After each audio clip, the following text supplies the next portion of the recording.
Chapter 3. Pipsqueak. Sarah felt herself toppling forward into the darkness. Only by swinging her arms wildly did she manage to keep her balance. The hillside was very steep. Her mouth had gone dry with fright. Carefully, she sat down. That felt safer, but she could not afford to sit there long, with only 13 hours to get through the labyrinth and find Toby in the castle. She tried slithering down the hillside on her bottom, but that was no good either. Rocks and little shrubs impeded her, and she dared not stand up to get past them. It was so black, she might have been trying to find her way through a sea of ink. She felt tears rising, but blinked them away. She would do it. There were no limits to what she could do, given the determination, which she certainly had, and the ingenuity, which she never lacked yet, admittedly, in more humdrum predicaments, and maybe a little luck, which she deserved, didn't she? She would do it, she vowed, as she sat on the black hillside with no idea how to move another foot. High above her, where the owl had flown, she heard a lark sing. She peered up at it, and by taking her eyes off the blackness below, she became aware that a hint of light was staining the rim of the dark sky. She watched the light grow brighter, changing from red to pink, and then pale blue, and when she saw the edge of the sun inch up over the horizon, she shut her eyes and took a deep breath. She felt the sun warming her skin. She would do it. When she opened her eyes again, Jareth's castle was shining before her, its spires and turrets rimmed with the reflected sunlight. Anxiously, she scrutinized the valley, which, like a developing photograph, took longer to reveal itself. The first thing she could gauge was its width. The extent of land between herself and the castle was not so very great. I can run that far in a couple of hours, she reckoned. It's only a few miles. Jareth was trying to hoax me. He thought I would be so scared in the darkness that I would give up and forget about Toby. How could I? Anyway, in 13 hours I can be there and back with time to spare. She wondered if 13 hours in Jareth's land would take the same time to pass as at home. If so, what would her father and stepmother think when they returned? They would probably call the police. Well, there was nothing she could do about that. She did not expect to find a telephone in Jareth's castle. She smiled wanly. The sun was above the horizon, and color and shape were seeping into the valley. There was an awful lot of stuff down there, she could tell that much. She went on watching, and gradually she took in the full nature of the valley. At first she could not believe it, as the sun rose higher and disclosed more to her. Her shoulders drooped, and her face lost its smile. She shook her head slowly, dumbfounded. From the foot of the hillside where she sat, to the castle and beyond it, and from horizon to horizon on each side, there stretched a vast, intricate maze of walls and hedges. "The labyrinth," she whispered. "So that is the labyrinth." She studied it, trying to decipher some pattern to it, some principle of design that might guide her through it. She could see none. Corridors doubled and wound and coiled. Gateways led to gateway leading into gateways. It reminded her of thousands of fingerprints laid side by side, overlapping each other. Did someone work all that out, she wondered, or had it just happened? The impossibility of ever finding her way through the labyrinth started to overwhelm her. She stood up, clenched her fists, set her jaw, and cleared her throat. "Well," she said, "here we go. Come on, feet." In the dawning light, she could see below her a path that zigzagged down the hillside. She picked her way to it through the rocks and shrubs. At the foot of the path, she came to a great wall strengthened with buttresses. It stretched as far as she could see to the left and right. Doubtfully, she approached the wall with no idea what she might do when she reached it. As she got closer, a movement just at the base of it caught her eye. There was a little man. He was cackling as he ground something underfoot. "Excuse me," Sarah said. The little man nearly jumped out of his skin. "Just going," he said, before he had even looked around to see who it was. When he did turn, he had his face down so that he regarded her from under his thick, bushy eyebrows. "Well," he exclaimed, looking cross and astonished at the same time. "Well." It seemed that he had never before set eyes on a person like Sarah, or perhaps it was that no person like Sarah had ever caught him unawares. "Well," he said again. We'll never get anywhere like this, Sarah thought. He was an odd little person. His sprouting eyebrows clearly wanted to be fierce, but his wrinkled face couldn't live up to that ferocity. His expression was wary now, not particularly friendly, but not hostile either. He seemed to be avoiding her eyes, and she noticed that whenever she moved her hands, his gaze would follow them. On top of his head, he wore a skull cap. From the belt that held his breeches up, he had a chain of ornaments dangling, costume jewelry as far as she could tell. She saw his mouth moving to say, "Well," again, and interrupted quickly. "Excuse me, but I have to go through the labyrinth. Can you show me the way in?" His mouth frozen in the formation of a W, he blinked at her once or twice. Then his eyes darted to one side. He rushed a few steps toward a bluebell, at the same time pulling a spray can from under his jacket. As he aimed the spray, Sarah saw that a diaphanous little fairy was emerging from the bluebell. He sprayed it with a couple of quick bursts. The fairy at once wilted like a shriveling petal. 57, he said with some satisfaction. Sarah was shocked. "Oh, how could you?" he answered with a grunt. She ran to where the fairy was lying on the ground, wings quivering and shriveling. "Poor thing," she exclaimed. She picked it up gently in her fingertips and turned accusingly to the fairy slayer. "You monster!" She felt a sharp pain, as from broken glass. The fairy had bitten her finger. "Oh!"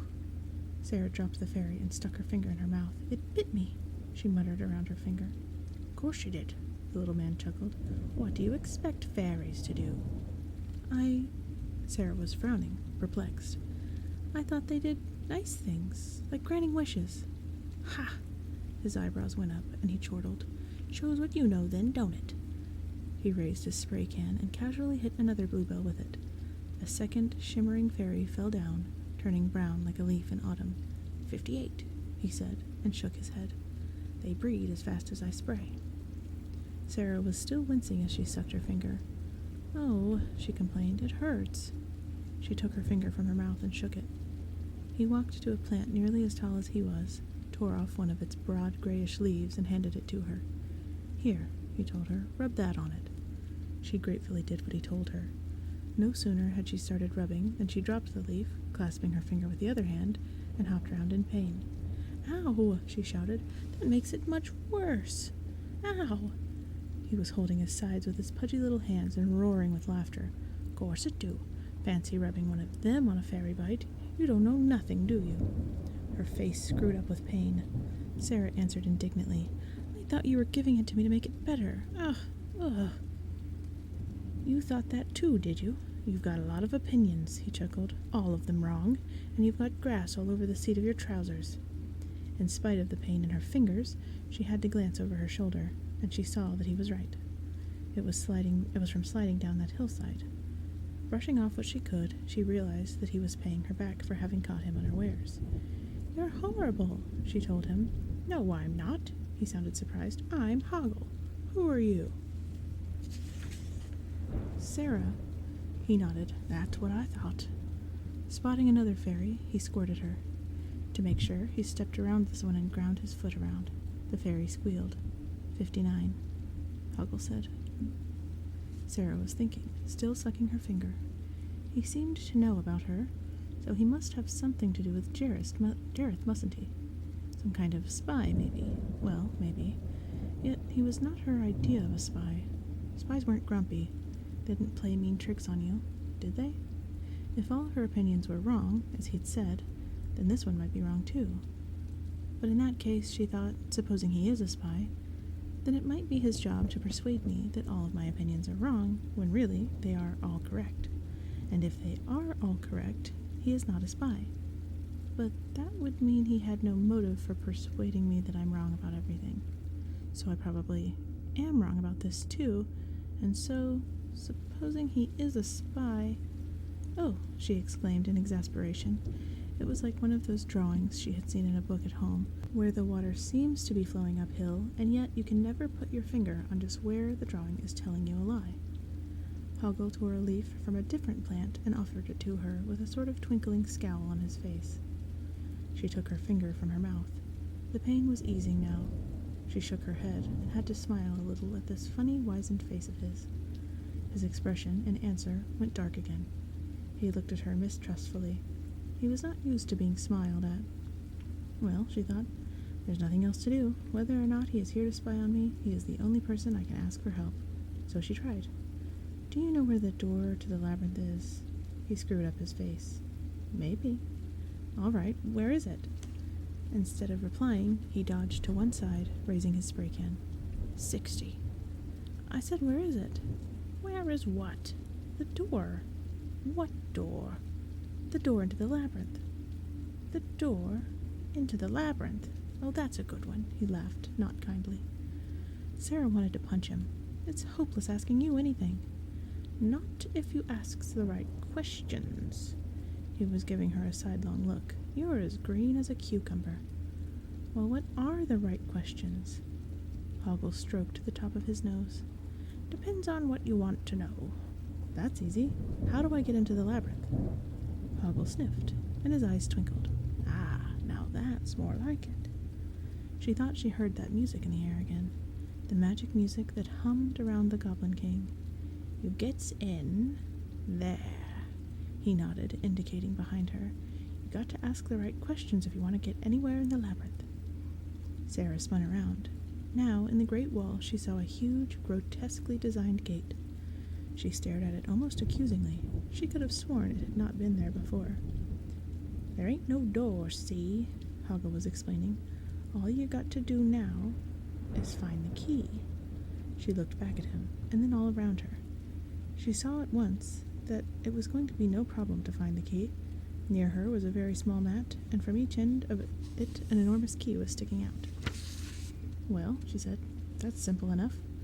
She went over to the key and tried to pick it up. She could just manage to get one end of it off the ground, or the other, but the whole key was too heavy for her to lift up to the keyhole in the gate. She glared at Hoggle. I suppose it's too much to expect you to give me a hand. Yes, Hoggle said. She tried again, straining to lift it. It was hopeless.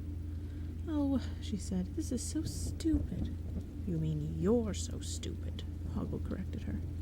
Shut up, you rotten little pipsqueak. Don't call me that. Hoggle was agitated. I am not a pipsqueak.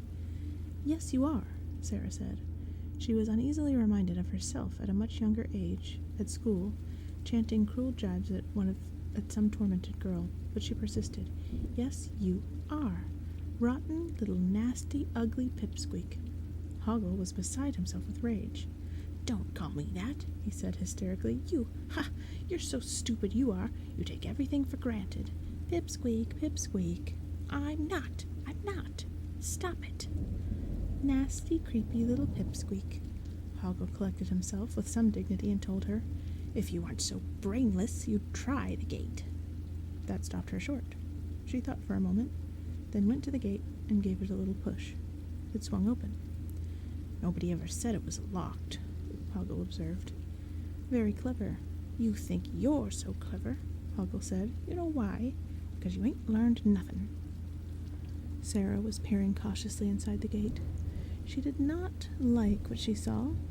It was dark and forbidding in there. The music humming in the air seemed to be more intense. There was a smell of things rotting. She gathered her courage and took 2 steps into the labyrinth. Then she stopped short. A passageway ran across the entrance. It was so narrow, and the wall was so high, that the sky was a mere slit over her head. In the gloom, she heard a continual drip of water echoing. She approached the farther wall, touched it, and pulled her hand away. It was dank and slimy, like mildew. Hoggle's head was poking through the gateway behind her. Cozy, ain't it? Sarah shuddered. Hoggle's manner had altered. He was quiet, and it was almost possible to detect a hint of concern in his voice. You really gonna go in there, are you? Sarah hesitated. Yes, she said. Yes, I am. Is there any reason why I shouldn't? She was clenching her fists. It seemed such a dreadfully gloomy place inside the gate. There's every reason why you shouldn't, Hoggle replied. Is there any reason why you should? Any really good reason? Yes, there is, she paused. So I suppose I must. All right, Hoggle said in a tone of voice that implied, on your own head be it. Now, he asked, which way will you go? Right or left? She looked one way, then the other. There was no reason to choose one or the other. Both looked grim. The brick walls appeared to extend to infinity. She shrugged, wanting some help, but too proud to ask for it. They both looked the same, she said. Well, Hoggle told her, you're not going to get very far then, are you? All right, she said crossly. Which way would you go? Me? He laughed without mirth. I wouldn't go neither way. Some guide you are. I never said I was a guide, did I? Although you could certainly use one. You'll probably end up back where you started, giving your record for being wrong. Well, Sarah snapped at him, if that's all the help you're going to be, you might as well let me get on with it. You know your problem, Hoggle asked. She took no notice, but tried to look determined to set out in one direction or the other. Left, right, she was thinking. That was the normal order, so in this abnormal place, she might as well try going to the right, mustn't she? I told you take too many things for granted, Hoggle went on. This labyrinth, for instance. Even if you get to the center, which is extremely doubtful, you'll never get out again. That's your opinion. Sarah moved to her right. Well, it's a better opinion than any of yours. Thanks for nothing, Hogwarts. Hoggle. His voice came echoing from the gateway where he remained. And don't say I didn't warn you. Her jaw set. She strode out between the damp and dire walls. She had gone only a few strides when, with a mighty, reverberating clang, the gate closed behind her. She stopped and could not resist returning to see if the gate would open again. It would not. Hoggle was shut outside. The only sounds in the labyrinth now were the drip of the water and Sarah's quick breathing. Chapter 4. Which is which? Sarah took a deep breath and set off along the passageway again. A clump of lichen in the gatepost opened its eyes and watched her go. The eyes on tendrils had an anxious look, and when she had gone some distance away, the clump, swiveling its eyes toward each other, commenced to gossip amongst itself. Most of it disapproved of the direction she had taken. You could tell from the way the eyes looked meaningfully into one another. Lichen knows about directions. When she had been walking for a while between the towering walls of the apparently endless passageway and gotten nowhere that looked different, she went on walking for a while more, and it was all the same. Another 100 steps, she told herself, and if I'm still getting nowhere, I'll think of something else to do. 1, 2, 98, 99. The walls stretched to eternity. Is this what a labyrinth is? She said aloud for the company of hearing her own voice. There's not a single turn or corner or anything. It just goes on and on. She paused, thinking of what Hoggle had said to her. But maybe it doesn't, she reasoned. Maybe I'm just taking it for granted that it does, because that's all it's done so far. Go on and on. It could do that forever, and I haven't got forever. She wished she knew how much of the 13 hours remained to her. It wasn't fair not knowing. Taking another deep breath, she began to run. The only difference now was that the walls revealed their endlessness more quickly. She ran faster, skidding in mud, banging against the brick sides of the passageway.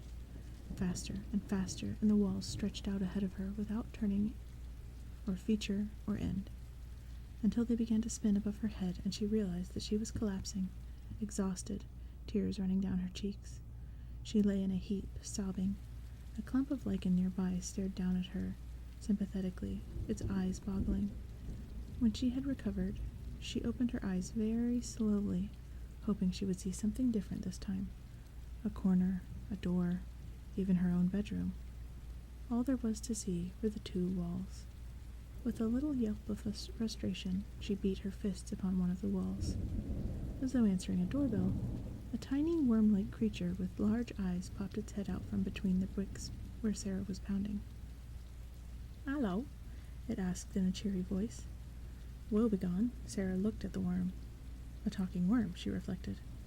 Yes, I should never have taken it for granted that a worm can't talk. She shrugged. If a worm could talk, perhaps it could give her some advice. In a low voice she asked it, "Do you know how to get through the labyrinth?" Who, me? He grinned. Nah, I'm just a worm. Sarah nodded. She might have expected as much. Come inside and meet the missus, the worm invited her. She managed a faint smile. Thank you, she told the worm, but I've got to get through the labyrinth, and there are no turnings or openings or anything. She blinked away hot tears. It just goes on and on. Oh, the worm said. You ain't looking right, you ain't. It's full of openings. It's just you ain't seeing 'em, that's all. Sarah gazed around in disbelief. The wall stretched away forever on either side. There was no logic to it. Or maybe there was nothing but logic, and that was the trouble. All logic and no reason. There's an opening just across there, the worm went on. It's right in front of you. She looked. Brick wall, damp mildew, clump of lichen, nothing else. No, there isn't. The worm sniffed, and in a kind voice said, Come inside, have a nice cup of tea. There isn't an opening. Sarah's voice was insistent. You try walking that way, the worm said with a nod of encouragement. You'll see, but first why not have a nice cup of tea? Where? Sarah looked at the blank wall again. I got the kettle on. The worm's hospitality was wasted on her. That's just wall, she muttered. There's no way through. Ah, the worm observed. This place, oh dear, things aren't always what they seem, you know, not here. Not here, no. So you don't take anything for granted. Sarah gave the worm a sharp glance. How was it that he had the same script as Hoggle? And in her mind, she heard Hoggle's voice again. Me? I wouldn't go neither way. Neither way. Right in front of you. What else was there to do? She would try it. Very tentatively, flinching in anticipation, she walked into the wall and through it, into another passageway. Sarah was delighted. This passageway, too, stretched out infinitely to either side, but at least it was a different one. She turned back gratefully. Thank you, she said to the worm. That was incredibly helpful. She had begun to walk along the new passageway when she heard a little shout from behind her. And don't go that way, the worm was calling. He looked up at the lichen, whose eyes were worried as they watched Sarah. The worm gave the lichen a cheerful grin, but the lichen went on boggling anxiously after the girl. She halted and came back panting. What did you say? What I said, the worm told her, was don't go that way. Oh, Sarah nodded. Thanks. She set off in the other direction. The lichen watched her go again and sighed with relief. Phew, the worm rolled his eyes. That was close. If she'd have gone the other way, she'd have walked straight into that dreadful castle. In the stone chamber of the Goblin King, Toby, still in his red and white striped pajamas, had his mouth wide open and was howling. His little fists were clenched tight. His face was scarlet. His eyes were shut, and he was putting out a din that would have made Sarah groan aloud. Jareth watched him with an amused smile. In that place, no one else took much notice of Toby. Horned or hairy or helmeted goblins racketed all around the place. Across the filthy floor, over the steps of the throne, up on the ledges of the room, some chasing chickens or a black pig in a helmet, some squabbling over a tidbit, some peering into any vessel in the hope of finding something to eat, some just sitting and gnawing on bones, others staring balefully at all the rest through crazed eyes. The place was littered with half-finished platefuls of food and rotting bits of meat and vegetable matter, garbage and junk. A small pterodactyl flapped around, taking its chances. The curved crown mounted heraldically above the throne, decorated with ram's horns, had been appropriated by a vulture for its nest. Or perhaps Jareth had installed the vulture there for his own amusement. He needed something to keep him amused here. The goblins were, frankly, a bore. They were so stupid and couldn't find their own way through the labyrinth. They were without wisdom or wit. In the old days, when many babies had been offered to him, Jareth had been more tolerant, reckoning that soon he would certainly find one who could be trained as a worthy companion to the throne, one whose young blood would serve to refresh Jareth's, whose high spirits would dispel the thoughts of aging that oppressed the king of the goblins. As calls upon him to steal a child became rarer, so Jareth sank deeper into dejection. He avoided mirrors and reflecting water. He could feel the corners of his mouth had tightened, and he needed no proof of his wrinkles that creased his brow when he did not deliberately narrow his eyes to tauten his skin. Lounging in his draped throne, which was in the form of an interrupted circle, Jareth looked at the bawling figure of Toby. With any luck, he might grow up to be an intelligent goblin. He might make some jokes, or anyway see the point of Jareth's.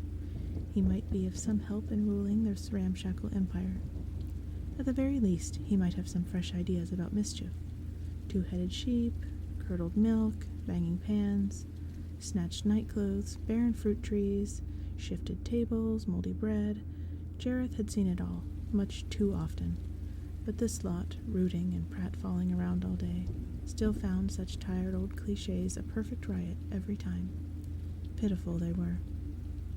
Jareth yawned and looked wearily around the room. The walls had been decorated with skulls and bats. Dear God, he thought. Skulls and bats yet. How jejune could you get? He looked hopefully at the clock. 3:30, the sword-shaped hands indicated. Another 9.5 hours to wait until the goblin strikers struck the 13. He would have to do something to pass the time. He stood up from the throne, stretched his arms, and paced restlessly. Another goblin came dashing past. Jareth reached down and picked him up by the scruff of his neck. The goblin's eyes boggled at his. "You're a boggling goblin," Jareth said with a forced laugh. The rest of the goblins howled with merriment. Jareth had been their king for as long as they could remember, which was about 4 seconds at best, and they hoped he would be king forevermore. Jareth winced at the pain of it all. Sarah was wandering along brick corridors. They were still high and forbidding, but at least they didn't stretch out to the end of space and time, and sometimes there was a flight of steps, which made a nice change. Whenever she came to a fork or a turning and made a choice, she had found a sensible way of ensuring that she did not wander in circles. With the lipstick she had put in her pocket at home, she made an arrow on a brick at each junction to show where she had come from. And whenever she put the lipstick away and walked off down her new corridor, a little creature would lift the marked brick, turn it upside down, and replace it so that the arrow was not visible. After she had marked 18 arrows, a piece of the lipstick broke off as she was doing the next one. Determined to remain calm, she screwed another length out and went on her chosen way. Up some steps into a chamber. Across the end of the passage behind her, a squad of goblins rustled by, but Sarah's eyes were fixed on what lay ahead, and she did not see them. The chamber was a dead end. She peeked in every alcove and behind the buttresses, but there was definitely no way out. She shrugged and retraced her steps to the 19th arrow. When she reached the corner, she looked for her arrow and could not see it. That's odd, she thought. I'm sure it was right here, at this corner on that brick there. The bricks were blank. She frowned and looked about her. On the floor, she spotted the broken-off piece of lipstick. She looked again, hard, and still could see no arrow. That proved it then. Something fishy was going on. She threw down the rest of the lipstick. "Someone's been rubbing out my marks," she said loudly, certain that the culprit must be close enough to hear her. "What a horrid place this is! It's not fair!" "That's right," a voice behind her said. "It's not fair." She jumped and whipped around. Behind her, in the chamber that had been a dead end, she now saw 2 carved doors in the wall, and a guard posted in front of each door. At least, she thought they must be guards, since they stood 4 square and were emblazoned with armor. But as she studied them, she was not so sure. They were quite comic, really. Their enormous shields, which were curiously patterned with geometrical figures and scrolls and devices, looked extremely heavy, which would account for the straddle-legged stance each of them had. Poor things, she thought. They have to stand like that all the time just to stay upright. The one to her left had incredibly shifty eyes beneath his helmet, and she said to herself that she would call him Alf, after an uncle of hers with eyes like that. But then she reflected that his not quite identical twin to her right, she couldn't see his eyes at all because his helmet was too big for him, should therefore be called Ralph. R for right, you see. And so mentally she corrected the spelling of the first one's name to Alf. Not that it mattered to anyone, because she wouldn't be writing their names down. Having settled in her mind the business of names, she noticed the most remarkable thing of all, which was that from underneath each shield peered another face, upside down, a little like a jack of spades gone wrong. The upside-down characters, whom she named Jim and Tim, the first rhymed pair that came to her mind, seemed to be hanging on their uncomfortable positions by great gnarled and horny hands she could see gripping the bottom of the shields. They must have added yet more to the burdens under which Alf and Ralph staggered. It was Jim upside down who made her jump by addressing her. He added, "And that's only the half of it." "Half of what?" asked Sarah, twisting and ducking her head to get a good look at Jim's face. It would, she felt, have been fairly rude to remain upright. You had to adjust to people you met, even here. "Half of twice as much," Jim replied. "Twice as much as what?" Sarah was exasperated. "Twice as much as half of it. Look," Sarah raised a finger and pointed to the back wall of the chamber. "This was a dead end a minute ago," she said. "No, it was Tim upside down speaking now. That's the dead end behind you." She stood upright again and turned around. He was right. The way by which she had come in here was indeed now barred by a solid wall. "Oh," she exclaimed indignantly, "it's not fair. This place keeps changing. What am I supposed to do?" "Depends on who's doing the supposing," Jim said. "Not half," Tim agreed. "Try one of the doors," suggested Jim. "One of them leads to the castle," Tim told her in a tearful voice, "and the other one leads to certain death." Sarah gasped. "Which is which?" Jim shook his upside-down head. "We can't tell you." "Why not?" "We don't know," Jim crowed triumphantly. "But they do." Tim nodded confidently at Alf and Ralph. That took some doing upside down, Sarah thought. "Then I'll ask them," she said. Before she could say anything more, Ralph was speaking in a very slow, pedantic voice. No, you can't ask us. You can only ask one of us." He appeared to have difficulty in getting the words out at all, especially the C's and the K's. "It's in the rules." Alf's voice came fast and sneering, and at the same time his eyes shifted uneasily. He was tapping a finger on some ciphers on his shield, which were presumably the rules. "And I think I should warn you that one of us always tells the truth, and one of us always lies. That's a rule too." His glance flickered at Ralph. "He always lies." "Don't listen to him," Ralph said sententiously. "He's lying. I'm the one who tells the truth." "That's a lie," Alf retorted. Jim and Tim were snickering behind their shields rather insolently. "You see," Tim told Sarah, "even if you ask one of them, you won't know if the answer you've got is true or false." "Now, wait a minute," she said. "I know this riddle. I've heard it before, but I've never figured it out." She heard Ralph muttering to himself. "He's lying. He's lying," Alf replied. Sarah was scratching her brow. "There's one question I can ask, and it doesn't matter which one of them I ask it." She clicked her tongue. "Oh, what could it be?" Come on," Tim said tetchily. "Can't stand around all day." "What do you mean we can't?" Jim snapped. "That's our job. We're gatekeepers." "Oh yes, I forgot." "Be quiet," Sarah ordered. "I can't think."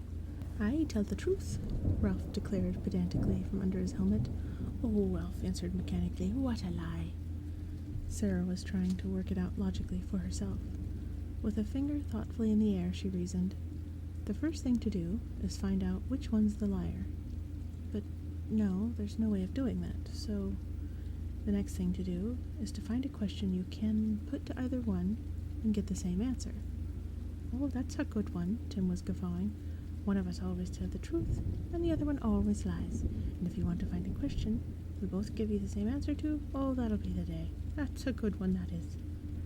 Sarah narrowed her eyes. She thought she might have gotten it. "Now," she said, "whom shall I ask?" Alf and Ralph pointed at each other. With a little smile, Sarah said to Ralph, "Answer yes or no. Would he," and she pointed at Alf, "tell me that this door," she pointed at the door behind Ralph, "leads to the castle?" Alf and Ralph looked at her, then at each other. They conferred in whispers. Ralph looked up at her. Yes?" "Then the other door leads to the castle," Sarah concluded, "and this door leads to certain death." "How do you know?" Ralph asked slowly. His voice was aggrieved. "He could be telling you the truth." "Then you wouldn't be," Sarah replied. "So if you tell me he said yes, I know the answer is no." She was very pleased with herself. Ralph and Alf looked dejected, feeling that they had obscurely been cheated. But I could be telling the truth, Ralph objected. Then he would be lying, Sarah said, allowing herself a broad smile of pleasure. So if you tell me that he said yes, the answer would still be no. Wait a minute, Ralph said. He frowned. Is that right? I don't know, replied Alf airily. I never understood it. It's right, Sarah told them. I figured it out. I never could until now, she beamed. I must be getting smarter. She walked to the door behind Alf. Very clever, I'm sure, Jim remarked disappointedly and stuck his tongue out at her. She stuck hers out back at him as she pushed open the door. Over her shoulder, as she left them, she said, This is a piece of cake. She stepped through the doorway and fell straight down a shaft. Sarah screamed. The top of the shaft was a fast, dwindling disk of light.